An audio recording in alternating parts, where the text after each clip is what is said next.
الحمد لله رب العالمين والصلاة والسلام على أفضل الخلق أجمعين نبينا محمد وعلى آله وصحبه أجمعين ومن تبعهم بإحسان إلى يوم الدين أما بعد. اللہ سبحانہ و تعالیٰ کی حمد و ثنا بیان کرتے ہوئے درخواست کرتے ہیں کہ اپنی رحمت کاملہ حضرت نبی کریم صلی اللہ علیہ وسلم کی ذات پر نازل فرمائے. حضرات صوفیہ نے لکھا ہے کہ اللہ سبحانہ و تعالیٰ نے اپنے تک پہنچنے کے راستے انسان بلکہ مخلوقات کی سانسوں سے بھی زیادہ رکھے ہیں، لیکن ان تمام راستوں کا دروازہ محض آپ نے ایک رکھا ہے، اور وہ محمد الرسول اللہ صلی اللہ علیہ وسلم کی ذات ہے. اگر اللہ تک پہنچنا ہے، اگر آپ نے راستہ محمد الرسول اللہ صلی اللہ علیہ وسلم کا اختیار نہ کیا تو آپ ہرگز اللہ تک نہیں پہنچ سکتے. اگر اللہ تک پہنچنا ہے تو صرف آپ کو محمد الرسول اللہ صلی اللہ علیہ وسلم کے راستے سے، آپ کے طریقے سے گزر کر ہی اللہ تک پہنچنا ہوگا.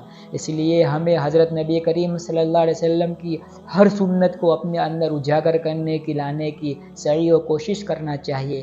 آج ہم نبی کریم صلی اللہ علیہ وسلم کی ایک اور سنت کا تذکرہ کرتے ہیں. آپ صلی اللہ علیہ وسلم ناخن مبارک کس طرح کاٹتے تھے. ناخن مبارک کاٹنے سے پہلے میں حضرت صحابہ کرام رضوان اللہ تعالی مجمعین کے چند اقوالات آپ کے سامنے پیش کرتا ہوں. حضرت ابن عباس رضی اللہ تعالی عنہما فرماتے ہیں، کنز الاموال میں روایت موجود ہے، وہ کہتے ہیں التقلیم یوم الجمعۃ یدخل الشفاء ویخرج الداء.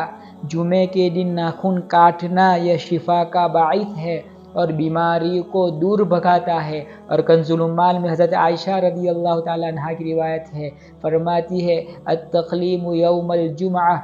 حضرت عائشہ فرماتی ہے من قلم اسفارہ یوم الجمعۃ وقی من السوء الی مثلها. جس شخص نے جمعۃ المبارک میں اپنے ناخن کو کاٹا وہ اگلے جمعہ تک ناگوار حالتوں سے محفوظ رکھا جاتا ہے. اس لیے ہمیں چاہیے کہ جب بھی ناخن کاٹے، جمعے کے دن کو ناخن کاٹنے کے لیے تجویز کرے اور جمعے کے دن ہی کو ناخن کاٹے. اب جب ہم نے ناخن کاٹ لیا، کسی گندی جگہ پر نہ ڈالیں، ناخن کو دفنا دے. حضرت جابر رضی اللہ تعالیٰ عنہ کہتے ہیں ادفنوا دماءکم واظفارکم واشعارکم. اپنے خون کو، اپنے ناخن کو، اپنے بالوں کو دفنا دو. کئی لا تلعب بها السحرہ، تاکہ جادوگر ان چیزوں سے نہ کھیلیں. جادوگر ان چیزوں سے نہ کھیل پائیں گے، انشاءاللہ آپ جادوگر کی جادوگری سے محفوظ رہیں گے.